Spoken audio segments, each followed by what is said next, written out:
జగనన్న గవర్నమెంట్లో విచ్చలవిడిగా తక్కువ రేటు దొరికేది గంజాయి ఒకటే.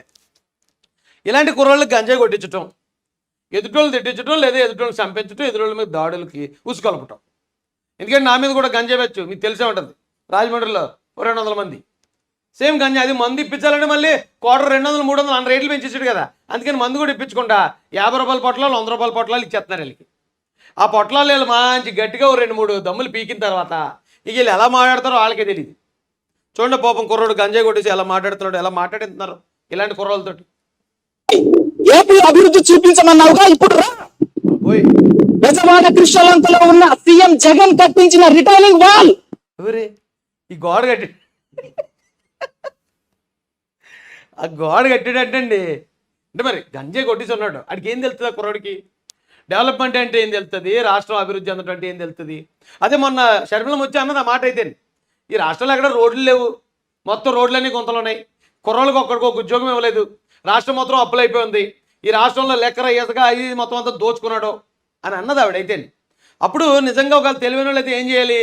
ఇగో ఈ రాష్ట్రంలో ఇక్కడి నుంచి ఇక్కడ దాకా రోడ్లు వేసాం, ఇన్ని వేల కిలోమీటర్లు వేసాం, రండి కావాలితే రోడ్లు చూపిస్తాం.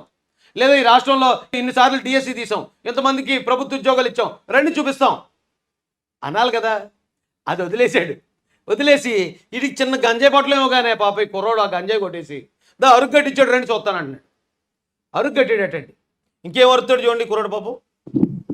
243 కోట్లతో 4.5 కిలోమీటర్ల మేర వర్షాలు వరదల కారణంగా ముంపు బాధితుల్ని ఆదుకోవడం కోసం సీఎం జగన్ కట్టించిన రిటైనింగ్ వాల్ ఇదే రా. అసలు ఇప్పుడు అన్ని వర్షాలు వరదలు ఎక్కడ వచ్చేయండి మనకి? ఇప్పుడు ఎన్నో వందల కోట్లు అనండి, అది ఎంతవరకు నిజమో మనకు తెలియదు. ఎందుకంటే వీళ్ళు నోరిప్తే అబద్ధమే. ఇప్పుడు రాష్ట్రం అభివృద్ధి చెందడం అంటే ఇక్కడ ఈ గోడ కట్టడమా? అంటే పిల్లలకు ఉద్యోగాలు రావడం కాదు, ఈ స్టీల్ ప్లాంటో ప్రత్యేక హోదా ఇలాంటివి కాదు, ప్రత్యేకంగా గవర్నమెంట్ ఉద్యోగాల్లో నోటిఫికేషన్ తీయడం కాదు, ఈ రాష్ట్రానికి కొత్తగా ఇండస్ట్రీలు తేవడం కాదు, రాష్ట్రం ఆదాయం పెంచడం కాదు. ఏ అభివృద్ధి అంటే ఇది ఒకటినంటండి. అది చెప్పి పంపించాడు, అలాగ అడుగుతున్నాడు అయ్యా. అయితే ఇక్కడే ఈ అరుపుల్లోనే ఒక మెరుపు ఉందండి. ఆ మెరుపు ఏంటో నేను కనిపెట్టిన మెరుపేటు చూపిస్తాను. వీడు సచ్చిపిలా ఉన్నాడండి వీడు పాపం. వీడికి ఎన్ని పొట్ల. ఇదేం గ్రాఫిక్స్ ఏం కాదు, చంద్రబాబుకు అలవాటు గ్రాఫిక్స్ చూపించడం, సీఎం జగన్ కాదు. చంద్రబాబు నాయుడు గారు అటండి గ్రాఫిక్ చూపిస్తారటండి, సీఎం జగన్ అయితే గ్రాఫిక్ చూపించడటండి.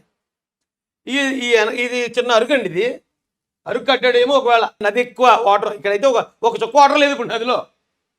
అక్కడ ఒక చుక్క వాటర్ లేనప్పుడు ఇక వరద ఎక్కడ వస్తుంది? ఆ వచ్చిన వరద ఈ గోడ ఎక్కడ దూకేసి ఎక్కడ ఇళ్లలోకి పోతుందండి? అదే. అయితే మీరు ఈ గోడ గురించి పక్కన పెడితే ఈ పక్కన పెద్ద బ్రిడ్జ్ కనబడుతుంది చూడండి. ఆ బ్రిడ్జ్ కట్టడం వల్ల ఏమవుతుందంటే ఇక్కడికి యువతల ప్రాంతానికి అవతల ప్రాంతానికి కనెక్టివిటీ ఏర్పడుతుంది. ఆ కనెక్టివిటీ వల్ల ఎన్నో ట్రాన్స్పోర్ట్ వెహికల్స్, పాసింజర్ వెహికల్స్ తిరుగుతాయి. దానివల్ల ఇన్కమ్ జనరేట్ అవుతుంది, దానివల్ల ప్రజలు చేసే ప్రయాణం తగ్గుతుంది, ప్రజలకు ఎంతో ఉపయోగం ఈ బ్రిడ్జ్. వీడు ఈ గోడకి అంత పొడుగు చెప్పేస్తున్నాడు. ఎందుకు ఈ బ్రిడ్జ్ కథ ఏంటి రండి ఒకసారి చూపిస్తాను. ఆ బ్రిడ్జ్ పేరు అటండి కనకదుర్గ వారధి అంటారట. ఆ బ్రిడ్జిని కనకదుర్గ వారధి. ఏమంటే ఇది తర్వాత విజయవాడ నుంచి చెన్నై వరకు NH-16ని విస్తరించే ప్రాజెక్ట్ కింద విస్తరించబడింది. అంటే విజయవాడ నుంచి చెన్నై వెళ్ళడానికి చక్కగా కనెక్టివిటీ ఏర్పాటు చేసింది అయ్యా. దాంతోపాటు మచిలీపట్నం హైదరాబాద్తో కలిపే NH-65ను కూడా కలిపే ఫ్లైఓవర్తో కొన్ని వంపులో ఉందట. ఇది భారతదేశంలో 27వ అతిపెద్ద వంతెన. వంతెనలు అనేవి కనెక్టివిటీ పెంచడానికి, డెవలప్మెంట్కి, ఒక ప్రాంతం నుంచి ఇంకో ప్రాంతానికి ట్రాన్స్పోర్ట్కి అన్నిటికీ ఉపయోగపడేవి అనమాట అండి. ఆ వంతెన ఎప్పుడు కట్టారటండి? ఇది వంతెన 1995లో కట్టారట. తెరిచింది 1995. అయితే ఈ 1995లో ఎవరు కట్టారు? జగన్మోహన్ రెడ్డి. జగన్మోహన్ రెడ్డి అప్పుడు చెడ్డీలు తిరుగుతూ ఉంటాడు. చెడ్డీలు తిరుగుతూ ఆ 10వ తరగతి పేపర్లు ఎలా ఎత్తుకెళ్ళాలని ప్లాన్ చేస్తూ ఉంటాడు. అప్పుడు 10వ తరగతి ఎట్లండి, పెద్దోడు కదా, అప్పుడు 10వ తరగతి కాదు, 10వ తరగతి ఫెయిల్ అయిపోయిన తర్వాత చేస్తూ ఉంటాడు. ఆ 1995లో ఈ రాష్ట్రాన్ని ఎవరు పరిపాలన్నారంటే అండి, ఓ పెద్ద ఆయన ఉన్నాడండి. ఈయన్ని నారా చంద్రబాబు నాయుడు గారు అంటారు. అంటే 1995 సెప్టెంబర్ 1 నుంచి 2004 దాకా ఆయనే. 95 నుంచి 2000, 2000 నుంచి 2004 ఏకధాటిగా ఆంధ్ర రాష్ట్రాన్ని వెళ్ళాడు. ఈ 1995లో ముఖ్యమంత్రి ఈయన అయినప్పుడు 1995లో కట్టిన ఈ ఏదైతే వారధి ఉందో కనకదుర్గ వారధి ఎవరు కట్టినట్టు? సింపుల్ ప్రశ్న. అయితే ఈడు పాపం ఈ గంజాయి కుర్రాడు ఈ అరుగు గురించి దబా దబా బాధేస్తున్నాడు. ఆ వెనకాతలు ఎంత బ్రిడ్జ్ ఎట్టుకుని. ఇప్పుడు చెప్పండి, మీరే చెప్పండి పెద్దలు, ఈ అరుగు కట్టినోడు గొప్పడా, లేకపోతే ఈ కనెక్టివిటీ ఇంత పెద్ద వారధి నిర్మించి ఫ్యూచర్ ఆలోచించిన విజనరీ గొప్పడా? ఇక్కడే సింపుల్గా ఈ చంద్రబాబు నాయుడు అయితే ఇక జగన్మోహన్ రెడ్డి. ఈ అరుగు ఎప్పుడన్నా వరదలు వచ్చినప్పుడు ఏమన్నా ఓకే, వరదలు రానప్పుడు ఇది ఎందుకు ఉపయోగపడుతుంది అంటే ఇలాంటి గంజాయి గుర్రలు దీని మీద కూర్చొని గంజాయి కొట్టడానికి పనిచేస్తాయి. లేదా చక్కగా 2 కోటర్లు ఇటు ఇక్కడ కోటర్ ఇట్టి ఇక్కడ కూడా కూర్చుని మధ్యలో పగోడి పట్టలు పెట్టుకుని వేయటానికి బాగుంటుంది.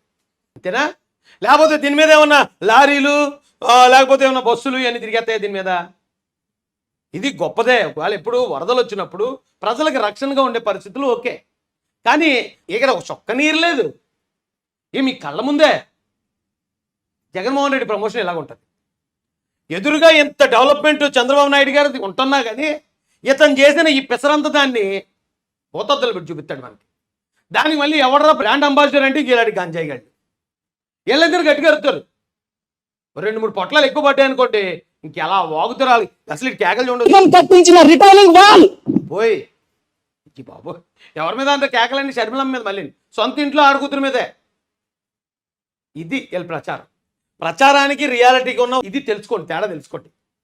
జగన్మోహన్ రెడ్డి 5,000 ఇచ్చి నెలకి అడ్డమైన చాకరీ చేస్తున్నాడు మన పిల్లలతో. ఇంటింటికి తెప్పించి ఉప్పులు పప్పులు కూరగాయలు అవి ఇంటింటికి చేరేస్తున్నాడు నెలకి 5,000 ఇచ్చి.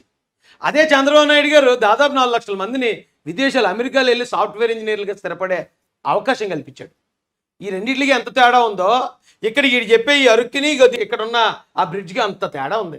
ఇవరి పగిలిపో మా భారతీయ సిమెంట్తో కట్టుంటారు తమ్ముడు. ఇది ఇక మొత్తం పగులు వచ్చేసిందండి. పగిలిపోయింది 2 నేచర్ అంటే ఒకటోది పగులు ఎక్కడో ఉంది, ఇది 2వ పగులు. 3, 4 మరి 100 వేసారో 200 వేసారో నెంబర్లో.